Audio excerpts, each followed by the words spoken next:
말씀은 사도행전 2장 37절에서 47절까지입니다. 그들이 이 말을 듣고 마음에 찔려 베드로와 다른 사도들에게 물어 이르되 형제들아 우리가 어찌할꼬 하거늘 베드로가 이르되 너희가 회개하여 각각 예수 그리스도의 이름으로 세례를 받고 죄 사함을 받으라.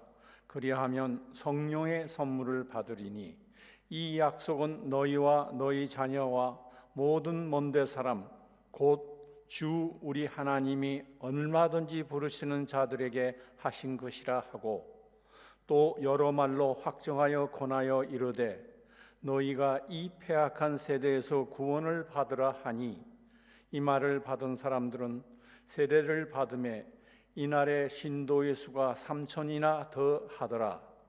그들이 사도의 가르침을 받아 서로 교제하고 떡을 떼며 오로지 기도하기를 힘쓰느니라. 사람마다 두려워하는데 사도들로 말미암아 기사와 표적이 많이 나타나매 믿는 사람들이 다 함께 있어 모든 물건을 서로 통용하고 또 재산과 소유를 팔아 각 사람의 필요를 따라 나눠주며 날마다 마음을 같이하여 성전에 모이기를 힘쓰고 집에서 떡을 떼며 기쁨과 순전한 마음으로 음식을 먹고 하나님을 찬미하며 또 온 백성에게 칭송을 받으니 주께서 구원을 받은 사람을 날마다 더하게 하시니라. 아멘. 신학자이면서 목회자였던 칼빈, 우리 장로교를 세웠다고 하는 프랑스어로는 깔뱅이라고도 하는데 칼빈은 교회에 대해서 얘기하기를 교회는 어머니의 품이다라고 얘기했습니다. 그 말은 무슨 뜻인 거 아니에요? 어머니가 건강해야 자녀들이 건강하다는 그런 의미로 교회는 어머니의 품이다라고 얘기했습니다. 참 신기해요. 보면 TV에서도 보면 어머니가 좀 비만이잖아요. 비정상으로 이게 그럼 자녀들도 꼭 그렇게 되더라고요. 그게 당연하겠더라고요.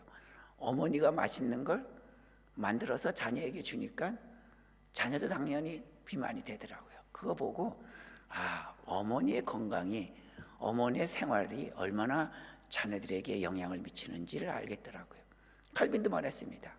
교회는 어머니의 품이다. 교회가 건강해야 바로 성도가 건강하다고 하는 그런 의미입니다. 그래서 내가 섬기고 있는 교회가 건강해야 내 믿음이 건강합니다. 그래서 교회 이렇게 다녀보면요, 그 교회 분위기에 따라서 온 교우들이 거기에 함몰되어 있어요. 그게 최고인 줄 알아요. 왜냐하면 그게 풍조가 그런 거거든요. 그런데 건강하지 못한 풍조에 사로잡혀 있다 보니까 성도들의 신앙도 건강하지 못해서 오히려 한국교회는 성경 공부를 한국교회만큼 많이 하는 교회가 아마 이 지구상에 없습니다. 이번 코스 A 코스 마치면 또 B 코스 맞으면 또 C 코스, 교인들을 한시도 쉬지 못하게 돌려요. 그럼에도 불구하고 성경을 가장 많이 배운 지구상의 한국 교인인데도 불구하고 오히려 교회는 점점 줄어들고 있는가 하면 오히려 사회는 점점 더 쾌락과 부패로 물들어가고 있다고 하는 현실, 그게 바로 뭐겠어요? 공부는 많이 하지만 건강하지 못한 모습이라고 하는 것을 보여주고 있습니다. 교회 역사상 보면요, 재밌는 게 교회가 언제 제일 순수했냐면 그 시대에 교회에 대한 박해, 핍박, 고문, 투옥이 있을 때 교회가 가장 많이 부흥하고 그리고 순수함을 유지할 수 있었어요. 왜요? 고문과 투옥과 핍박이 있을 때 뭐가 드러나요? 진짜 교인과 가짜 교인이 드러납니다. 그때 가짜 교인은 다 이제 도망가요. 벗어버려요. 나는 아니다. 난 안 믿는다. 그러나 그때 정말 진짜 교인들은 내게 고문이 있더라도 투옥이 있더라 하더라도 나는 예수 그리스도를 섬기겠다. 그래서 투옥과 고문이 있을 때 진짜 교인과 가짜 교인이 드러나서 오히려 교회는 더 순수해졌어요. 투옥을 당하고 고문을 당하고 죽어가면 그 자리에는 또 반드시 다른 교인들이 나타나서 그 자리를 메꿨어요. 그래서 한 명의 순교자가 나타나면 수백 명, 수천 명의 새로운 믿는 자들이 다시 생겨나는 그런 놀라운 역사가 교회사에 일어났습니다. 그래서요, 그 이후로 사탄은 그 전략을 바꿨어요. 어떻게 바꿨냐면 교회에 대해서 고문이나 투옥이 아니라 세속적인 명예, 세속적인 번성함, 번영, 이것을 추구하게 했어요. 그랬더니 교회는 더 많이 부흥되기는 하지만 사탄이 건드릴 필요가 없어졌어요. 왜요? 세상적인 번영을 바라고 세속적인 명예를 바라다 보니까 교회는 저절로 부패돼가기 시작을 했다고 하는 거예요. 교회 여러분, 이제 교회, 우리 오직 예수라고 하는 우리 올해의 교회 생활 목표에 따라서 우리가 신앙생활할 때에 한 사람 한 사람이 교회라고 하는 의식을 가지고 내가 교회에 어떤 덕을 끼치는 모습이 되어야 되는가를 우리가 이번 주와 다음 주를 통해서 한번 봅니다. 오늘 말씀에 보면 초대교회의 모습입니다. 42절에 그들이 사도의 가르침을 받아 서로 교제하고 떡을 떼며 오로지 기도하기를 힘쓰니라. 그리고 47절에 하나님을 찬미하며 또 온 백성에게 칭송을 받으니 주께서 구원을 받는 사람을 날마다 더하게 하시니라. 그들이 어땠냐면 사도들의 가르침, 예수님은 이제 하늘에 올라가셨어요. 그 가룟 유다를 제외한 그 나머지, 그리고 마띠아가 새로운 제자로 이제 들어오지요. 그들을 사도 시대라고 얘기를 합니다. 그 사도들의 가르침을 잘 받고 또 거기서 좋은 떡을 떼는 교제가 일어나고 하다 보니까 구원받는 사람들이 교회에 더했다, 넘쳐났다고 성경은 말하고 있습니다. 그러게 교회가 건강하게 되려면 첫 번째로 여기 말씀드린 대로 사도의 가르침을 받았다 그랬습니다. 올바른 가르침이 있고 거기에 따른 변화가 있어야 됩니다. 한 1970년도에 출간됐던 그 오토 브루더라고 하는 독일 작가가 쓴 산위의 마을이라고 하는 책이 있습니다. 그때는 이 책은 히틀러 지배 당시 정말 교회가 히틀러에 의해서 휘둘러질 때에 교회는 아무 발언을 할 수 없었습니다.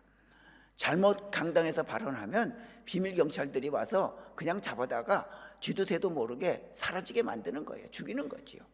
그러니까 교회들도 잘못됐다는 것을, 자기들이 저렇게 전쟁을 일으키고 유태인을 죽이고 하는 것이 잘못됐다는 걸 알면서도 강단에서 아무 말도 못하는 그런 시대였어요. 그런 시대에 어느 마을에 작은 작은 교회에 새로운 젊은 목사님이 부임을 합니다. 사람들은 기대를 가졌어요.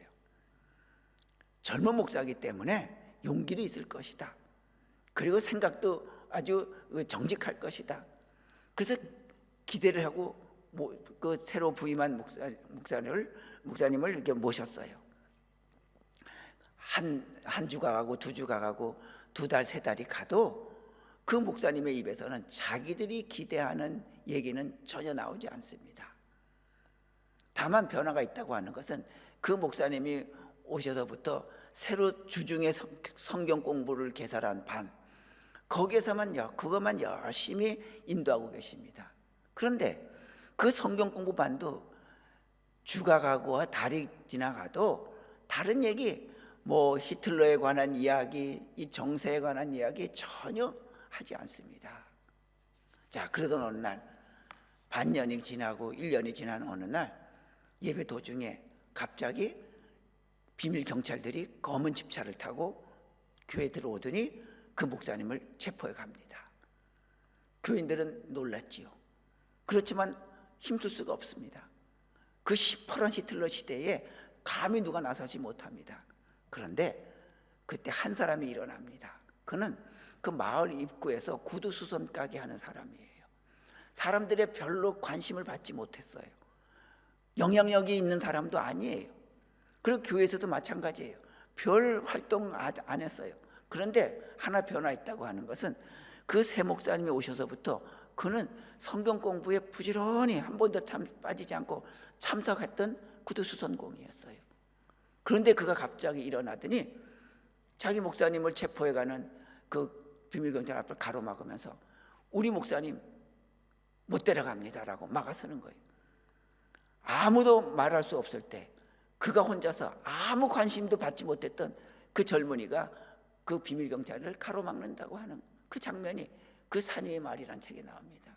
바로 어떻게 보면 그 책이 말하고자 하는 그것은 교회라고 하는 것은 이렇게 변화되는 사람들이 모이는 곳이 교회라고 하는 것을 그 오토 부르더는 말하고 있는 것입니다. 그런데 어찌 보면 사실은 교회는, 현실의 교회는 그렇지 못해요. 교회 안에 세상에서 일어나는 모든 일들이 다 일어나요. 다툼도 일어나고요, 시기도 일어나고요, 질투도 일어나고요. 이게 변화된 사람들의 모임이 되는 것이 아니라 오히려 세상의 모습들이 그대로 들어와서, 그래서 안 믿는 세상 사람들이 뭐라 그래요? 교회가 나랑 다를 게 별로 없구만, 또 교회가 더하구만, 그래요. 여러분, 사실 제가 목사지만 세상 사람들이 그런 비난을 퍼부어도 저는 아무 할 말이 없어요. 사실 그 모습이 교회 안에 없지 않을 수 있습니다. 그런데 우리는 교회를 어떻게 부르냐면은 교회는 거룩한 곳이다 라고 불러요. 변화되지 못하고 세상의 모든 문제거리들이 교회 안에도 다 들어와 있음에도 불구하고 왜 우리들은 말끝마다 교회는 거룩한 곳이라고, 성전이라고, 거룩한 전당이라고 왜 부를까요? 그것은 우리가 거룩해서가 아니라 첫 번째로 그 이유는 이 교회의 주인이신 예수님이 거룩한 곳이기 때문에 교회가 거룩하다고 하는 것이지, 우리가 세상과 전혀 다른 모습으로 살아가고 있기 때문에 거룩하다는 얘기는 절대로 아니에요. 얼마 전에 이 나라 뉴스 들으니까 그 여호와의 증인 그 교단의 그 지도자급, 어느 교회 지도자급 되는 그 장로가 그 교회의 어린 여학생들을 오랫동안 성추문을 일으켜서 그것이 나중에 그 아이들이 고발을 해서 그 뉴스거리가 돼서 한동안 이 나라 뉴스에 많이 떠들썩했습니다. 그래요. 정말 자기들이 잘 믿는다고 하는 그런 모습을 가지고 있지만 어찌 보면 그 안에는 세상의 모든 우리가 본받지 말아야 할 것들이 그대로 나와 있는 게 교회예요. 그렇지만 예수님이 거룩하시기 때문에 교회가 거룩한 거예요.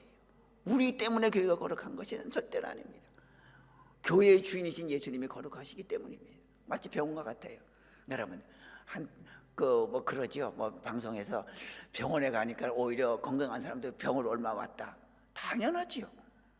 병원은 무균실을 만드는 데가 아니잖아요. 병원은 세상에 각종 병자들이 그 병을 안고 찾아오는 곳이 병원이에요. 더군다나 큰 대학병원일수록 더 심한 병자들이 더 많이 찾아드는 곳이 바로 병원이에요. 그렇기 때문에 병원은 균이 더 많아요. 그렇다고 해서 우리가 병원 안 갑니까? 병원 가지요. 왜요? 병원은 약품을 가지고 또 기계를 가지고 그 환자들을 고치기 때문에, 그 바이러스가 없게 고치는 곳이기 때문에 병원 안에 많은 환자들이 병을 안고 모여들어도 굳이 찾아가는 이유가 바로 거기에 있는 것과 마찬가지입니다. 교회도 마찬가지예요. 교회도 어떻게 보면 죄인들의 모임입니다. 그래서 예수님께서 말씀하셨잖아요. 나는 의인을 부르러 온 것이 아니요 죄인을 부르러 왔노라고 마태복음 9장에 말씀하시잖아요. 그렇습니다. 자, 그런데 또 거룩하다고 하는 의미는 첫 번째가 예수님이 거룩하기 때문에 교회가 거룩한 것이고요. 두 번째로는 이 죄인들이 고침받을 수 있는, 변화될 수 있는 유일한 곳이 거룩하신 예수님이 계시는 교회이기 때문에 그래서 교회가 거룩하다는 거예요. 다른 방법으로는 거룩해질 수 없다고 예수님께서 말씀하셨어요. 교회 안에 와서 우리가 고침을 받고 변화를 받는 곳, 그래서 교회가 거룩한 곳이라고 말하고 있습니다.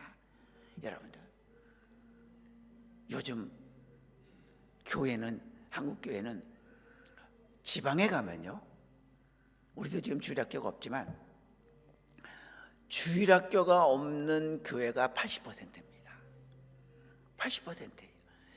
제가 있던 교회도 제가 부임할 때하고 10년 전에 자료를 찾아봤어요.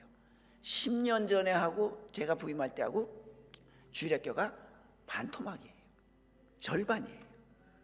아마 앞으로 10년 후에는 그 절반의 절반도 안 될 겁니다.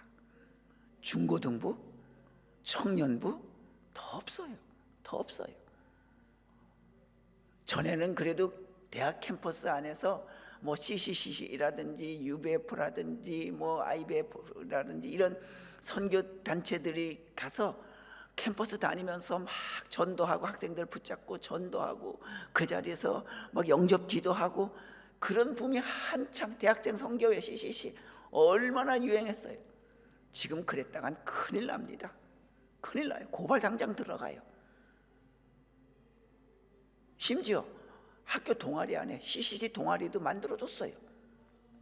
그래서 교회에서 간사도 파견하고 그랬어요. 지금 어림도 없습니다. 더군다나 교회가 매력을 잃어가고 있는 이 지금, 왜 매력을 잃어갈까요? 다를 바가 없거든요. 다를 바가 없어요. 교회에 크게 아주 의리의리하게 지어놨습니다. 자랑스럽습니다. 그러나 세상 사람이 보기에는 그렇게 자랑스럽지 않아요. 교인들 스스로는 자랑스러워요. 누가 제일 자랑스러워요? 목사가 제일 자랑스러워요. 봐라, 나는 이런 교회, 이렇게 크게 만든 교회에서 목회한다. 목사가 제일 자랑스럽고, 그 다음에 두 번째가 교인들이 자랑스럽지만 세상 사람들은 자랑스러워하지 않아요. 더군다나 인공지능이 발달한 이 시대에 굳이 교회 안 가도 이젠 코로나 이후로 영상 예배 그거 당연해요. 설교, 내가 설교 싶으면 챗GPT에서 오늘 교회에 대해서 설교를 6장 분량으로 만들어줘 그러면 10초 만에 나온다 그랬죠. 제가 10초 만에. 그렇다고 제가 이거 10초 만에 만든 거 아닙니다. 10초 만에 나와서 읽으면 은혜 받아요. 아, 그래? 정말 핵심만 찌르는 얘기들만 해요. 그러니 교회 가서 뭘 보겠습니까? 여러분들, 그럴수록 세상이 이렇게 될수록, 교회가 그렇게 될수록 한 가지 교회가 간직해야 될 것이 있습니다. 그게 바로 뭐냐면 교회는 더욱 복음에 충실해야 됩니다. 그래서 저는 그래요. 교인들이 일주일에 주일날 나오고 저녁 나오고, 한국도 오후 예배 있잖아요. 이제 저녁 예배 대신에 오후 예배들을 많이 하고, 저녁 예배 있는 교회도 아직 있고요. 수요 예배 있고, 그 새벽 기도회 있고, 금요 철야 기도회, 이건 기본이에요. 기본적으로 나와야 돼요. 그 시에 보면 정말 열심히 한 사람들은 매일 교회에 나와야 돼요. 그런데 여러분들 다 제하고 정말 목회자가 정말 한 편의 설교를 만들기 위해서 금요일 밤에 그 성경책 가고 자료 싸들고 기도원에 가서 그 밤을 새고 만드는 그 설교가 없으면 이제 그 젊은이들은요 교회 안 와요. 왜요? 챗GPT 보면 다 나오는데 설교가 엄청 오히려 목사님보다 더 잘 나오는데 말이죠. 거기에 예화까지 좀 뽑아줘. 교회에 대한 예화를 뽑아줘. 그러면 예화가 쭉 나와요.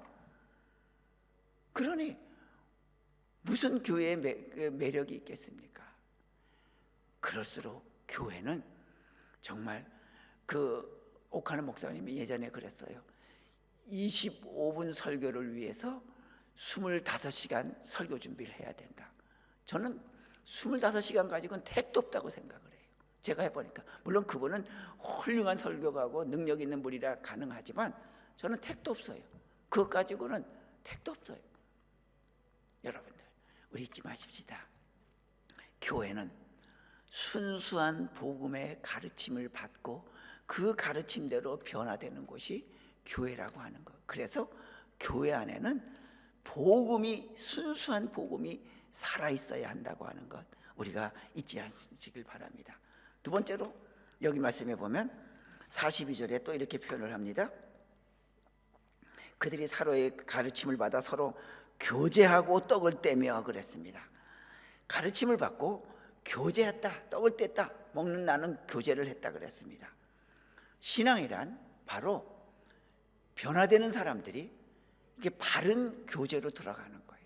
우리 배터리 차 이렇게 방전되면 다른 차 옆차 불러다가 점퍼로 연결해서 하잖아요. 그것과 같습니다. 여러분들, 내 옆에 있는 사람이 말이죠, 내 믿음이 죽었을 때 나를 살려줄 수 있는 사람이라고 여겨야 돼요. 또 반대로 옆에 사람이 믿음이 죽어갈 때 내가 믿음을 살려줘야 한다. 그 사람의 믿음을 살려줘야 된다. 내가 배터리가 돼야 되고 내가 옆에 사람으로부터 충전받아야 된다라고 하는 이 교제, 이게 올바른 건강한 교회의 모습입니다. 괜히 교회 갔다 오면 마음 상해가지고 나 그 사람 꼴 보기 싫어, 같이 앉기도 싶지도 않아, 옆에 앉기도 싶지도 않아, 얘기 섞이고도 싶지도 않아. 이미 병든 교회의 모습이고 병든 신앙의 모습입니다. 여러분, 자기 자신을 너무 믿지 마십시오. 함께 하지 않으면 결코 설 수 없습니다. 함께 하려면 어떻게 됩니까? 남을 인정해 줘야 되고 위로해 줘야 되고 격려해 줘야 됩니다. 그 중심에는 오직 예수만이 있어야 됩니다. 예수의 사랑과 격려만이 있을 때 그 교회가 건강해질 수 있다고 하는 거죠. 그걸 아브라함 예에서 잘 봅니다. 아브라함과 롯이 삼촌과 조카예요. 작은 아버지하고 조카예요. 이제 롯의 아버지는 죽었어요. 그런데 둘이 지나다 보니까 부자가 점점 돼요. 양떼가 많아져요. 그러니까 싸움이 일어나요. 롯의 양떼를 몰고 있는 목동들과 아브라함의 목동들이 서로 좋은 풀밭 가지려고 네 양이냐 내 양이냐 섞이고 그러니까 막 싸워요. 그러니까 안 되겠다, 갈라서자. 그래서 작은 아버지가 먼저 선택권을 가져야 되지 않습니까? 내가 저쪽 가질 테니 그래야 되지 않아요? 그런데 아버지는 그러지 않았어요. 양보했어요. 네가 먼저 선택해라. 그래서 선택한 것이 요단 동편 보니까 풀이 많고 잘 자라고 초장이고 냇가가 많아서 물 먹기 좋아요. 그걸 선택해서 갔어요. 그게 바로 어디예요? 소돔과 고모라가 됐잖아요, 나중에. 아브라함의 모습이 바로 그겁니다. 내가 정당하다고 얘기하지 않아요. 양보했어요. 그게 바로 우리가 가져야 할 모습이라고 하는 것. 내가 먼저 양보할 수 있는 자세. 먼저 세울 수 있는, 상대방을 먼저 이렇게 세워줄 수 있는 그런 믿음의 자세. 그게 바로 아브라함에서 배우는 교제의 모습입니다. 우리 꼭 그럽시다. 뭔가 이렇게 부딪히면 그렇구나, 양보해 줄 수 있는. 두 번째가 바로 뭐냐면, 로마서 16장 17절에 이렇게 표현을 합니다. 형제들아, 내가 너희를 권하노니 너희가 배운 교훈을 거슬러 분쟁을 일으키거나 거치게 하는 자들을 살피고 그들에게서 떠나라 그랬습니다. 두 번째가 뭐냐면, 아무리 교회 안에 모여도 변화되려고 예수 믿으려고 모여도 마음이 맞지 않는 사람들이 있어요. 아직 변화가 덜 됐어요. 미성숙해요. 고린도 교회가 분쟁이 제일 많았습니다. 왜냐하면 사도 바울에 의하면 그들은 아직도 영적으로 어린아이다라고 꼬집어줬어요. 그래요. 분쟁이 많은 이유는 아직도 자기는 영으로 오래 믿었기 때문에, 모태신앙이기 때문에, 나는 이런 직분이 있기 때문에, 나는 목사이기 때문에 난 성숙하다고 그러지만 알고 보면 그 속에는 아직도 영적인 모습이 있어서 자기 주장이 강해요. 그럴 때 성경은 뭐라 그럽니까? 이렇게 자기와 마음이 맞지 않는 사람끼리는 같이 일을 하는 게 아니라고, 그를 떠나라 그랬습니다. 괜찮아요. 나는 그 사람과 마음이 맞지 않아서 일 못하겠습니다. 양보할 수 없으면, 내가 수그리고 들어가지 못할 정도면 안 해도 돼요. 하지 않는 게 훨씬 나아요. 왜요? 교회 안에는 의견이 맞지 않는 사람들이 왜 없겠어요? 그래서 제가 오늘 주보에도 그랬죠. 특히 한국인, 서양은 얘기하지도 않지만 한국인에게는 정치 문제가 굉장히 강해요. 그래서 교회에서 함부로 정치 이념에 대해서 얘기 못해요. 저도 왜 좋아하는 대통령이 왜 없겠어요? 있어요. 그래서 한 번도 얘기 안 하지요? 안 해요. 어떤 분은 트럼프 좋아하는 분도 있고 트럼프 좋지 않은 사람도 있어요. 좋다고 얘기하는 사람은 좋지 않은 사람들의 속을 뒤집어 놔요. 좋지 않은 사람들은 얘기하면 또 좋다는 사람도 속을 뒤집어 놔요. 그래서 분쟁이라고 싸움이 나요. 여러분들 꼭 얘기를 말씀드립니다. 부탁드립니다. 뭐 예배 시간에는 그런, 저도 안 하겠지만 티타임 시간에 정치 얘기, 이념 얘기, 무슨 당 얘기 절대로 하지 마십시다.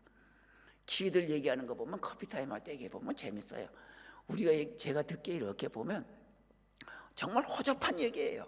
근데 주제가 하나 나오면 그것 가지고 끊임없이 이 사람은 이런 얘기하고 저런 얘기 재밌게 얘기해요.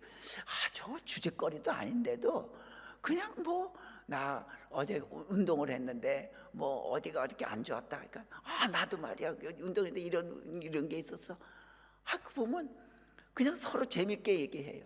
그러다가 헤어져요. 그러면 얼마나 재밌겠어요. 그런데 예를 들어서 막 정치 얘기 나왔어요. 속이 뒤집어지지요. 그렇다고 함부로 얘기할 수도 없고 집에 가서 또 부글부글 끓지요.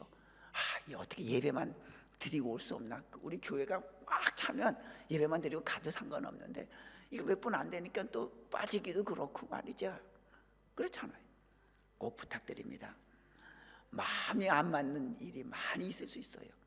그럴 때는 일하지 않아도 좋습니다. 하지 않는 게 좋습니다. 여러분 잊지 마시기 바랍니다. 그래서 로마서 10장 18절에 계속 말합니다. 이 같은 자들은 우리 주 그리스도를 섬기지 아니하고 다만 자기들의 배만 섬기나니 그랬습니다. 교활한 말과 아첨하는 말로 순진한 자들의 마음을 미혹하느니라 그랬습니다. 그래요. 자기 배만 생각해요. 자기 이익만 생각하지 남의 유익을 생각을 안 한단 말이지. 그래서 교활한 말로 순진한 자들의 마음을 미혹해요. 순진한 자들의 마음을 넘어뜨려요. 자꾸만. 우리 교회 누구든지 왔다가 예배 은혜롭게 드리고 그건 제 몫입니다. 제가 감당해야 될 책임입니다. 그러나 티타임은 우리들의 모두 책임이에요. 그때는 정말 기쁜 얘기, 좋은 얘기, 격려하는 얘기, 남 얘기하는 거 잘 들었다가 물어보기도 하고 격려해 주기도 하고 위로해 주기도 하는 그런 분위기의 교회 우리가 올해 꼭 만들어가서 갈보리 십자가 교회 가면 이런 분위기더라 하는 얘기가 저절로 퍼지기. 여러분들 가게 소문 잘 나면 어느 음식점에 순댓국밥을 잘하더라. 그거 광고에서 나나요? 먹고 온 사람들이 얘기하잖아요. 마찬가지입니다. 우리 그런 교회 꼭 만들어갈 수 있도록 할 수 있길 바랍니다. 정하고 싶으면 자기하고 뜻이 맞는 그런 분이 있을 수 있잖아요. 트럼프 좋아하는 분, 트럼프 싫어하는 분끼리 만나서 얘기하세요. 그때는 누가 뭐래도 욕도 하고 칭찬도 하고 마음대로 해도 괜찮습니다. 그러나 우리 전체 모인 데는 절대로 우리 그런 교제가 일어나지 않는 그런 우리 교회 될 수 있길 바랍니다. 또 세 번째로 말씀해 보니까 떡을 떼며 오로지 기도하기를 힘쓰니라 그랬습니다. 여러분 하루에 이 닦는 시간이 보통 한 번 닦으면 한 3, 4분 걸려요. 두 번 닦으면 한 5, 6분 걸리고 세 번까지 닦나요? 저는 하루에 한 번밖에 안 닦아서 한 4, 5분 걸려요. 제가 재봤더니요. 설교하기 위해서 한번 재봤더니 내가 몇 분 닦나 초침 재놓고 이렇게 해봤더니 한 4분에서 5분 걸려요.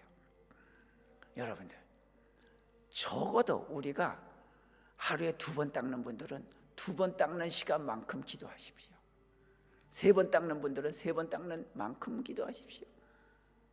여러분들 기도하지 않고 주장만 하면 거기에 반드시 어려움이 생기고 건강치 못한 교회가 이루어질 수밖에 없습니다. 기도는 역사하는 힘이 큽니다. 여러분들 그래서 우리는 모든 것이 기도가 일을 하고 기도가 넘쳐나는 그런 우리 교회, 그런 건강하고 아름다운 교회를 만들어가는 우리 모두 되시기를 주님의 이름으로 부탁드립니다. 기도드립니다. 걸어가신 여호와 아버지 하나님, 하나님께서 저희들을 갈보리 십자가 교회로 불러주셔서 고맙고 감사드립니다. 이제 교회를 통하여, 어머니의 품인 교회를 통하여 우리가 건강해질 수 있는 믿음 되도록 주님 인도하여 주시옵소서. 성전문을 나서면 또 언제 교회에서 만나나 할 정도로 아름답고 기쁜 교제가 일어나게 도와주시고 그 속에서 순수하고 올바른 복음이 증거되는 아름다운 우리 교회가 되도록 주님 역사하여 주시옵소서. 구름 같은 성령이 늘 이 예배 시간에 잠겨서서 내려오셔서 우리 마음을 구름 같은 성령으로 꼭 채워 주시옵소서. 오는 돌아가는 발걸음도 다음 주일을 기다릴 수 있는 우리의 발걸음이 되도록 지켜주시고 매주일마다 간식을 준비하며 또 접대하며 또 공개하는 섬기는 여러 우리 여성 교우들과 또 기쁜 나누는 우리 모두들 그 자리 속에 우리 주님께서 주인 되어 주셔서 사랑이 넘치는 교제가 되도록 주님 역사하여 주시옵소서. 예수님의 이름으로 기도드리옵나이다. 아멘.